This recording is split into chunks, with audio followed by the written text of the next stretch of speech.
To many printmakers, when the words etching and drypoint are used interchangeably, it ignites a fury so deep that even the hairs on the back of Goya's neck stand up. Interchangeable use of these two words is as if you were stating that bacon is the same as chicken and chicken the same as bacon. They are both good, but they are just not the same. Drypoint and etching are different techniques. Keep in mind, however, that just as chicken and bacon pair well with each other, drypoint and etching, when used in combination, are amazing as well. Let's review some terminology. Intaglio is one of the 4 different types of printmaking, the others being relief, plenography, and stencil. The word intaglio is Italian for to incise. Under this umbrella term, one can incise a surface a variety of different ways. Drypoint is a method in which a surface is scratched with a sharp tool or needle to remove and displace material that will eventually be a well or series of scratched networks for ink to sit in and offset onto paper. Etching is a method involving a metal surface which is corroded away in a controlled manner by using acid. The plate is printed the same way as in drypoint, for the most part.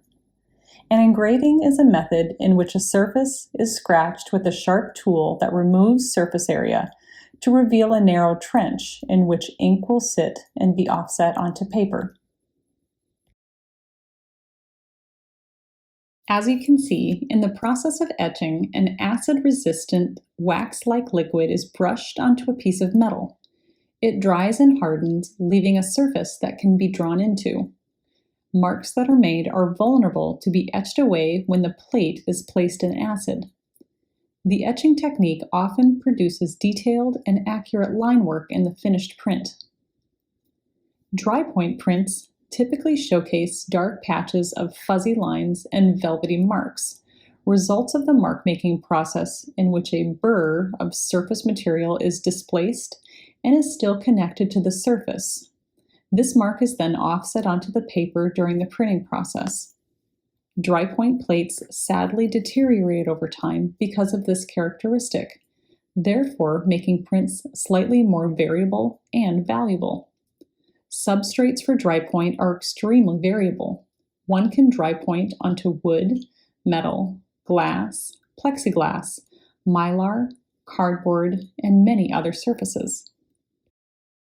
Typically, intaglio plates are printed on an etching press, one capable of exerting over 2,500 pounds of pressure per square inch. In the event that you do not have a press, the plates that I made can be printed by hand as well.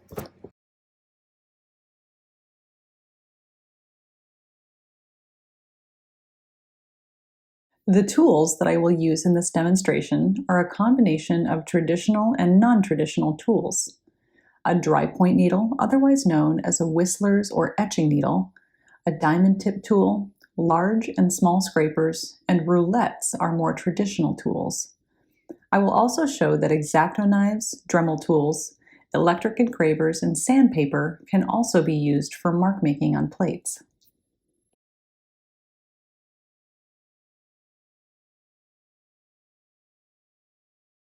I will be demonstrating the drypoint technique on a variety of surfaces. The first plate is on plexiglass. Most hardware stores will carry acrylic of some kind, but this is 1/8" clear acrylic. The transparency of the material allows for one to place a drawing or image behind the plate for tracing or image sourcing. Tracing can be done with a Sharpie marker and removed with isopropyl alcohol or hand sanitizer. I typically draw on one side of the plate and then turn it around to make the marks. This guarantees that my image will look like what I traced, since everything from the plate will print backwards. This works especially well for text or any image that has a specific format. Once the image is ready to be drawn into the plate with a tool, I recommend placing a piece of black paper or cloth behind the plate. This will help one see the contrast when drawing into the surface. Working with a drypoint needle is a very precise and traditional way of drawing into the plate. However, the spiral shaft of the metal tool can be taxing on one's hands. I recommend wrapping the tool or your hand with Coban wrap or a rag. I also recommend using two hands to draw into the plate. This can cut down the overuse of just one hand. As I mentioned before, Sharpie marker can be wiped off with a rag and denatured or isopropyl alcohol or hand sanitizer. The Drypoint technique, for the most part, is based on lines. One can use cross-hatching to convey tone, but understanding the sensitivity of the tool to plate can make one second-guess their marks and how deep is too deep for a specific tone. One way that tone can be achieved is through the use of sandpaper. Using sandpaper or tape to stencil out where tone is used and a high grit sandpaper, a subtle tone can be achieved. Using these tools and techniques, I used packing tape to stencil out where I did not want tone. After the tape was applied to the plate, I drew the shape on the packing tape and then took it off to cut it, as I did not want the X-Acto lines cutting into my plate. If you want this, then cut directly onto the plate and remove the stencil. One thing to note is that the use of sandpaper on a Drypoint plate should be done prior to using line-making tools. The sandpaper will abrade the surface of the plate, but will also take down the burr that the Drypoint needle will create. One can, of course, go back and forth between the two different tools. However, the burr is certain to be sanded off to some degree. Sandpaper grit size is up to you. The lower or coarser the grit, the darker and more linear the tone will be. The higher and finer the grit, the softer and smoother the tone will be. I used 400 grit sandpaper and folded it into a small piece to allow for all corners and edges of my stencil to get hit with sandpaper. I moved in multiple directions as not to create a vertical or horizontal pattern in the finished print. A diamond point scribe is a tool with a tempered steel tip with a diamond point. It is never used in etching as it would gunk up the tip with hard ground. It is excellent at creating curvilinear marks on acrylic or metal. It is the best choice for making Drypoint marks on glass for vitriography printmaking and creates little to no burr on the plate. It is best used when held at a 90-degree angle as opposed to a 45 with a Drypoint needle. This enables the diamond tip to make direct contact and pierce the surface of the plate.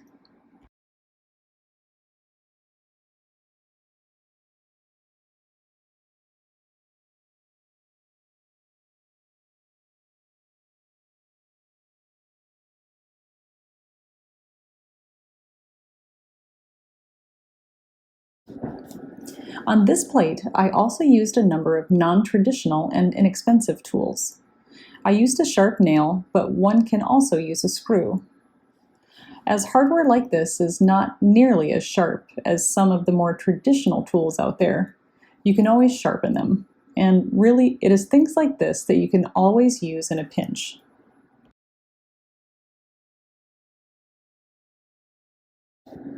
I also used a push pin. Single push pins are murder on one's hand to use like this, but I always like thinking of the possibility of gluing dozens of push pins or other sharp items to a piece of wood and using it like a sharp brush on a plate.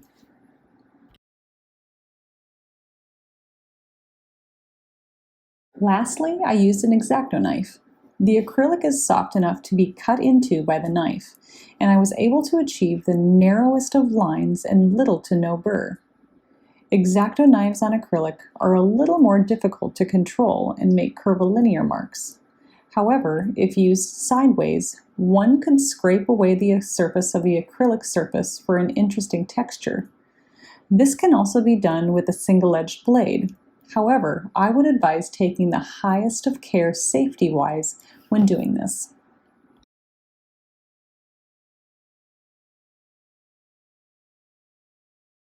My second Drypoint plate was made with a thin piece of clear polyester acrylic. The surface is buttery soft and not nearly as brittle as the plexiglass plate. It is extremely easy to work into, and I found it to be easy to cut with the scissors for a shaped plate.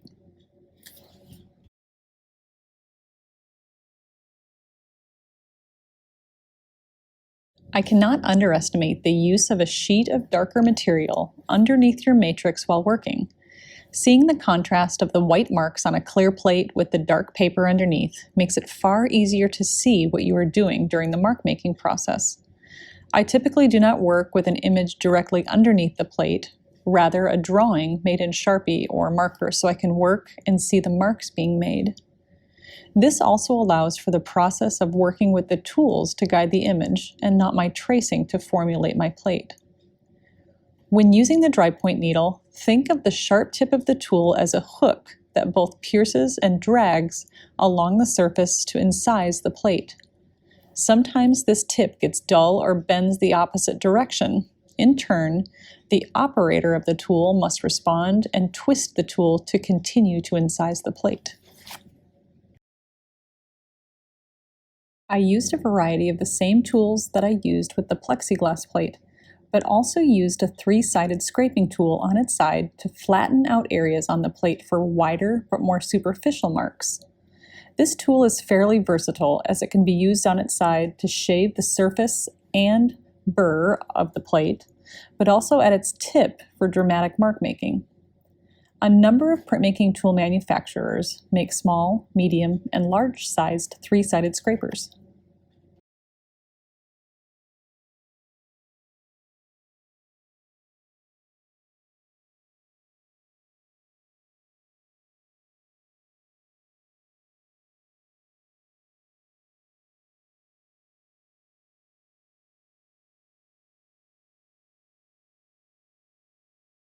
This is a second plate I made from the same thin acrylic polyester. One thing that most Drypoint plates will carry is what is called a burr. This burr is a slightly raised and ragged edge of the incised line that sits on top of the plate as a result of the sharp tools that incise the plate. This burr is what is responsible for the rich, velvety, and fuzzy lines that can print from a Drypoint plate. Here you can see that this burr can be removed with a single-edged blade if it is pushed across the surface of a plate. By doing this, the printed line will be more precise and less fuzzy. Over time, this burr would get pushed down by the pressure of a printing press. It is important to note that the action of pushing and pulling this blade across the plate can slightly scratch the surface, which as a result will hold ink and print. It is important to be gentle with this action and also blow the burr away from your plate, as opposed to brushing it away, which will also scratch.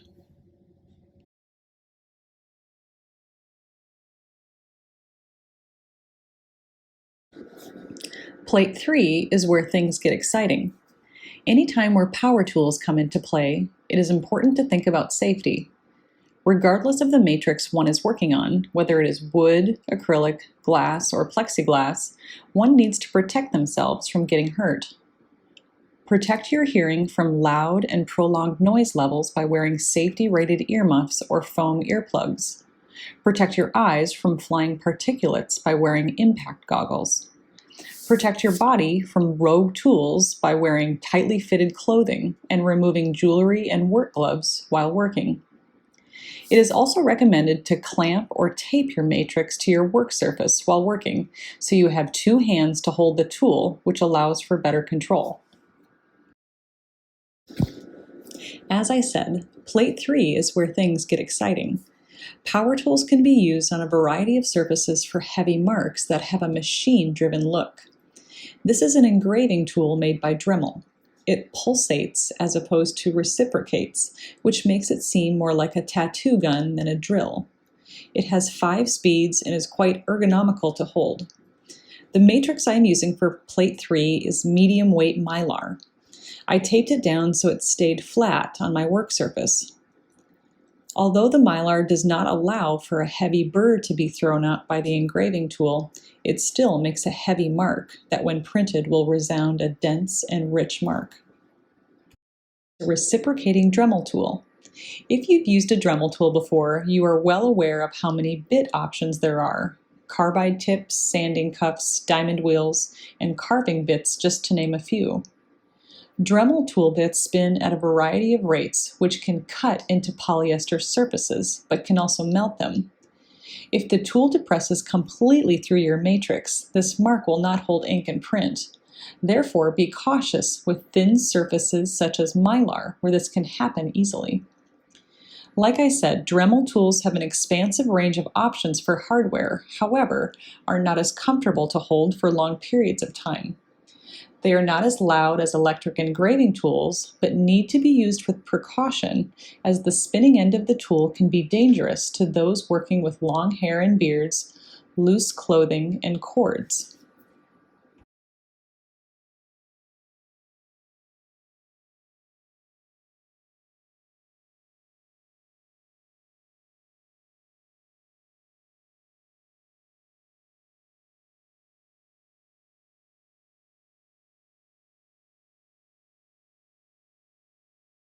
On plate 4, I coated a piece of non-corrugated cardboard with 2 coats of shellac.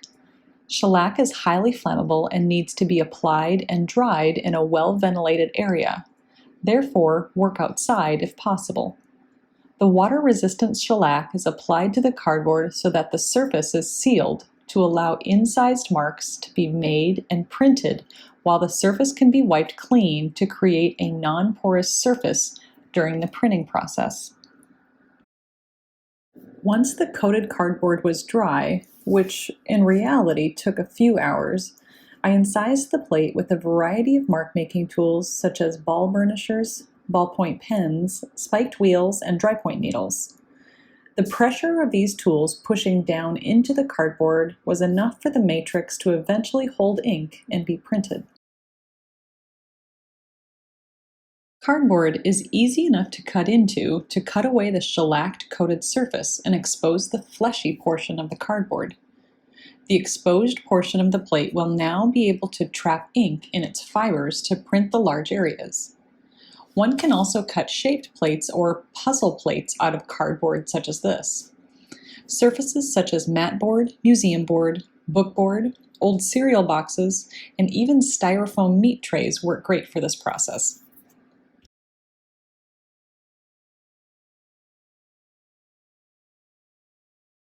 Before printing can begin, it is important to prep a number of things.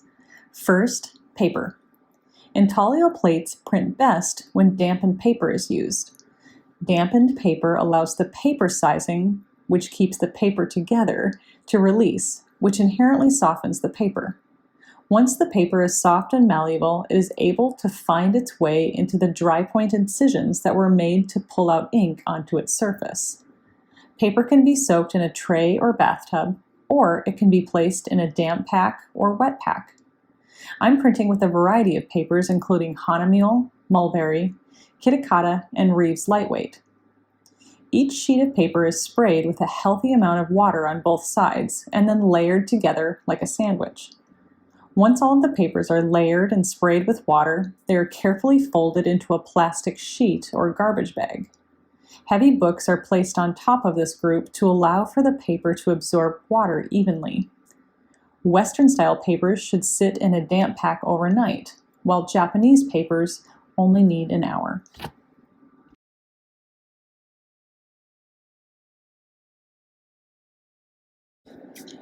To begin the inking process, you will also need your finished plate, a glass or acrylic surface to mix your ink on, ink knives, matboard chips, a rag or paper towels, newsprint or a phone book, and of course ink.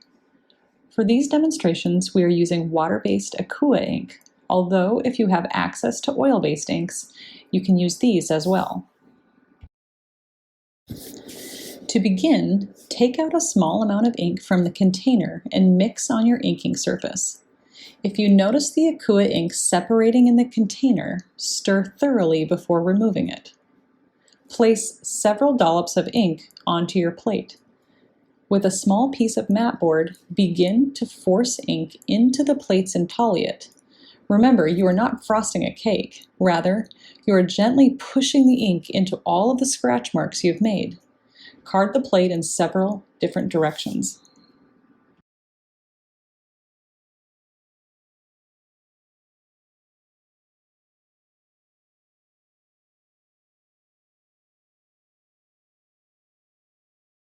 The wiping process is extremely subjective. One can wipe a Drypoint plate with a tarlatan, with phone book paper, or with a hand. One can wipe fast, slow, in circles, up or down.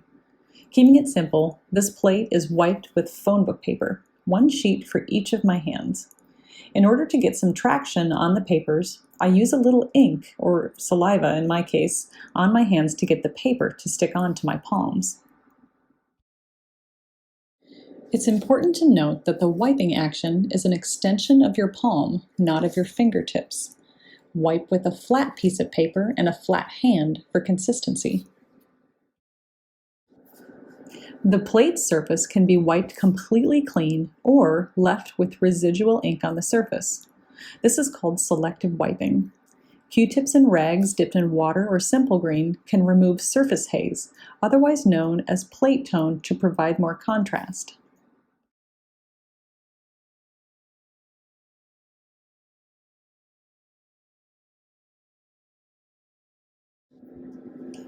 Printmaking has and always will be a clean and dirty medium. I usually wipe dirty plates with newsprint underneath and then change out the newsprint for printing. I found it beneficial to hand print with accurate registration by also using a cutting mat topped with a sheet of mylar. Remove the paper from the damp pack and carefully place it on top of the plate or plates. Once the paper is down, it needs to stay down as removal will move the plate and pick up ink. Place a sheet of waxed paper or glassine behind the printing paper for hand printing. This allows for the printing paper to not ball up during the printing process, as well as allow for an easy movement of tools across the matrix. One can hand print Drypoint plates by using a combination of a soft rubber brayer, a Japanese baren, or a wooden spoon.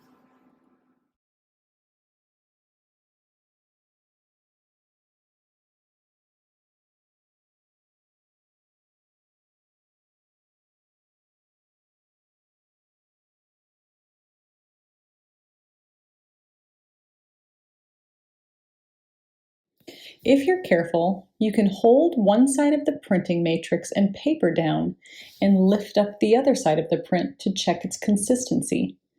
One of the added benefits of hand printing is that it allows one to control how different parts of their plates print.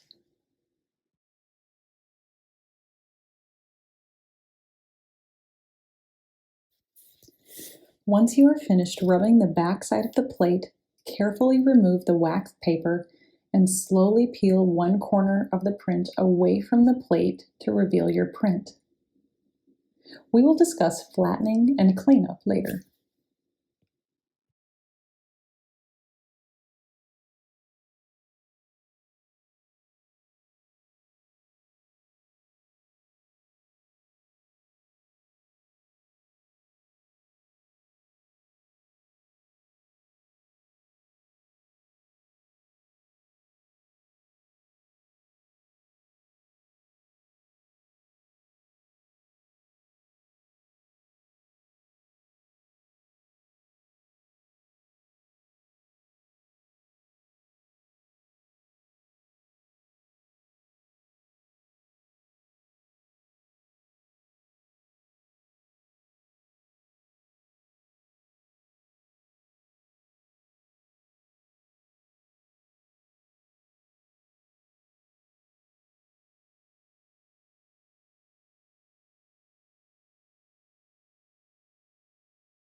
The only challenge with wiping a mylar plate is how fragile it tends to be.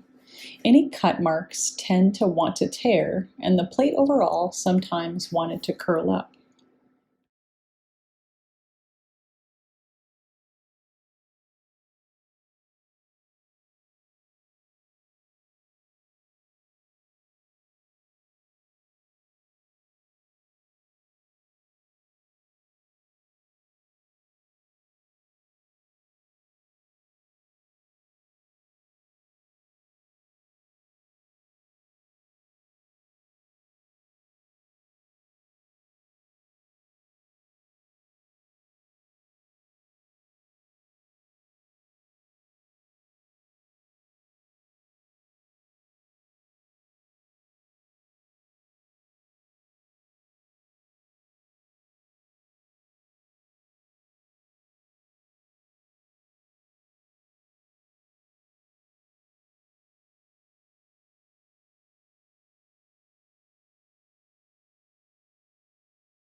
Once the plate is printed, the incised lines that once held full amounts of ink still have a little bit of ink left in them.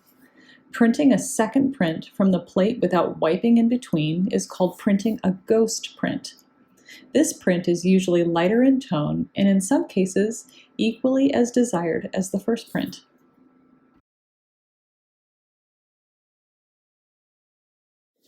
This is the coated cardboard plate which has just been paper wiped. As I mentioned before, a Q-tip or a rag with water or simple grain can be used to pull out white or light areas of the plate and remove plate tone that would normally print a gray haze. Even though the Akua ink is water-based, it will remain wet for quite some time, definitely long enough for one to sit for an hour and produce a one-of-a-kind painterly print.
The last plate I printed as a multicolored print.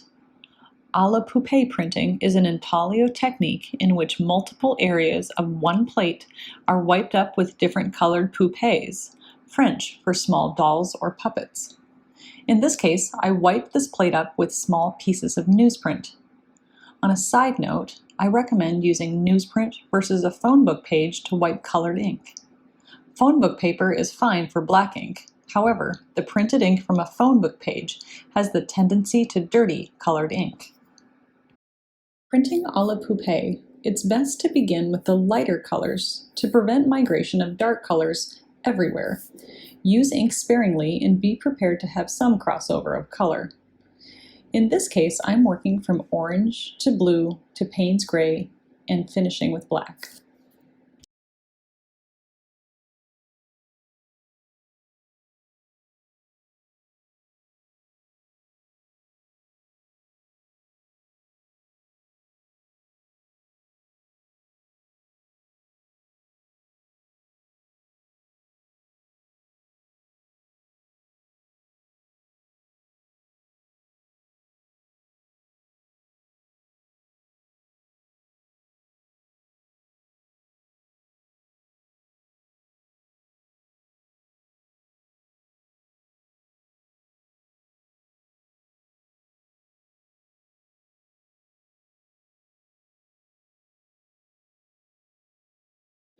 Viscosity printing is an intaglio technique in which a plate is wiped up with one viscosity and color of ink and rolled with a different viscosity and color of ink.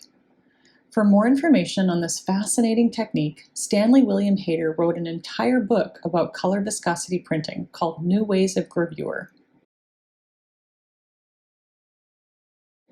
I could have made the decision to roll my entire plate with a flat color of ink. However, I only wanted to roll a small section.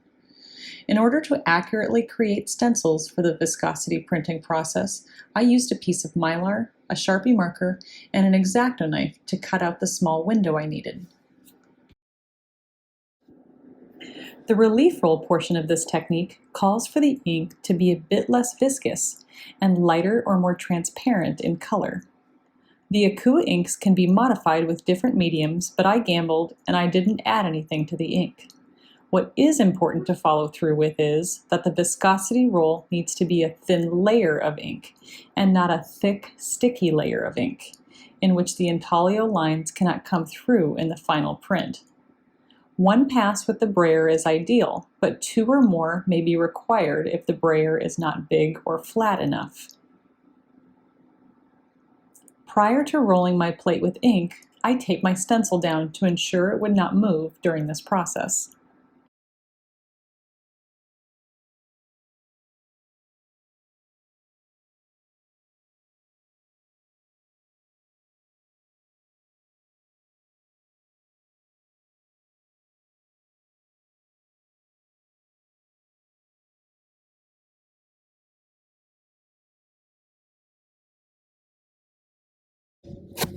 Someone once told me that printmaking was 15% work time and 85% cleanup time. This statement is pretty accurate if you're new to printmaking or new to a print technique or materials. With all that said, Akua ink is cleaned up with water.